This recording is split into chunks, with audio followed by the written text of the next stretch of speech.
Voyons dans cette dernière et troisième capsule quelques comportements et pratiques gagnantes à privilégier lorsque vient le moment de réseauter. Savez-vous que 93% de notre communication serait non verbale? En effet, le mot représente 7% de la communication, l'intonation et le son de la voix, 38%, et l'expression du visage et le langage corporel, 55%. Même si les mots ne représentent qu'une faible proportion de votre communication, il est souhaitable d'utiliser le même vocabulaire que votre interlocuteur afin de dialoguer efficacement. Une bonne préparation à votre entretien passe par la recherche sur l'entreprise, mission, vision, valeurs, environnement de travail, défis, réalisations diverses. Une autre façon de se préparer consiste à repérer des points de sujet communs avec votre interlocuteur car cela vous sera bénéfique. Si votre démarche vise un emploi ou un stage, utilisez une approche de réseautage plus douce. À titre d'exemple, vous pourriez demander à votre interlocuteur des conseils liés à votre cheminement professionnel ou encore son avis d'expert. N'hésitez pas à l'interroger sur les opportunités dans les secteurs visés plutôt que de demander directement un poste ou une entrevue car cette approche directe pourrait être mal vue. Par ailleurs, pour vous mettre en valeur et vous aider à établir ce premier contact, vous pourriez partager vos connaissances et compétences transversales acquises dans vos projets d'études. Il suffit de penser par exemple à votre capacité d'analyse et de synthèse, à votre autonomie, votre sens d'organisation ou encore votre adaptabilité à bien travailler en équipe. Tout ceci pourrait certainement capter l'intérêt et plaire à votre interlocuteur. Concernant votre communication verbale, nous vous suggérons d'ajuster l'énergie de votre voix en fonction de votre interlocuteur. Démontrez de l'enthousiasme lorsque vous expliquez les raisons qui vous amènent à réseauter avec lui. Et que dire de la communication visuelle? Ayez un contact visuel approprié et regardez votre interlocuteur dans les yeux, sans insistance néanmoins. L'astuce efficace à ce propos consiste à regarder ces derniers de la même manière qu'ils vous regardent. Ayez une tenue vestimentaire sobre et soignée qui corresponde aux gens de votre secteur d'activité. Par expression faciale, démontrez de l'ouverture et de l'empathie afin de vous assurer que vous êtes présent et que vous démontrez un réel intérêt à l'entretien. Souriez. Les personnes sont attirées par celles qui sont positives et qui dégagent de la bonne humeur. Enfin, portez attention au langage non verbal et corporel de votre interlocuteur. Rappelez-vous que celui-ci transmet plus d'informations que ses paroles. Allez à l'essentiel et surtout, sachez détecter le moment où il faut arrêter de parler pour écouter les autres. Posez des questions pertinentes de manière à faire progresser la conversation. Intéressez-vous réellement et attentivement à ce que disent et font vos interlocuteurs. Vous n'êtes pas là pour parler uniquement de vous, mais pour échanger.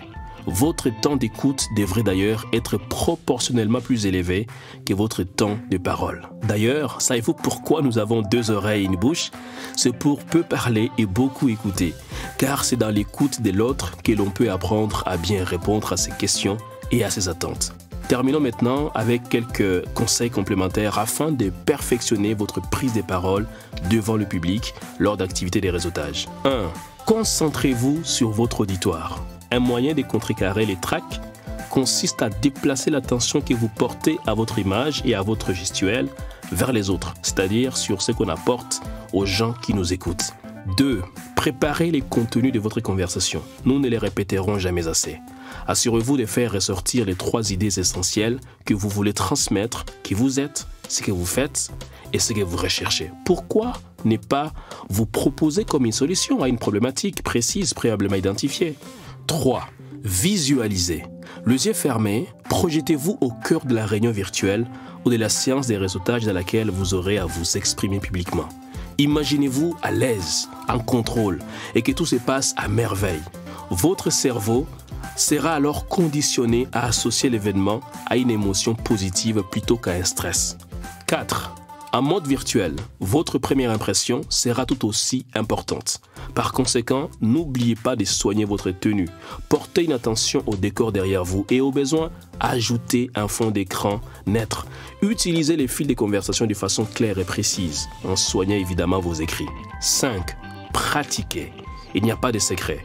À la maison, sous la douche, devant vos parents, vos amis, vos collègues, pratiquez. Plus vous vous exercez, plus vous serez confiant. 6.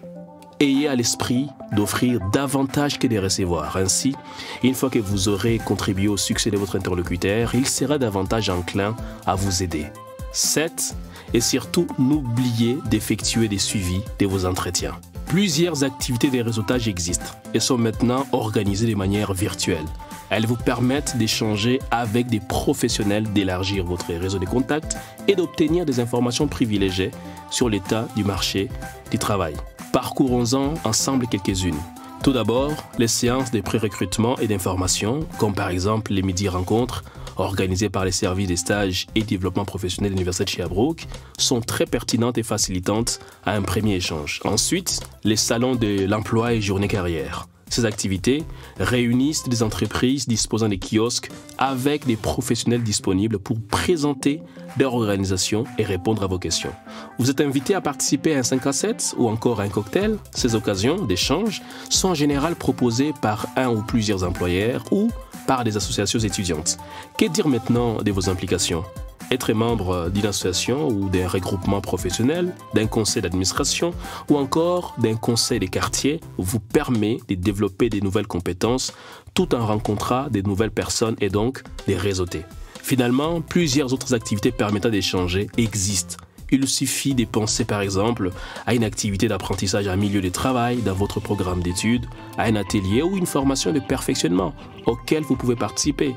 En somme, pensez à mobiliser vos relations, peu importe les métiers qu'elles exercent. Demandez-leur si elles connaissent des professionnels qui correspondent à vos critères et si elles peuvent vous mettre en contact avec celles-ci.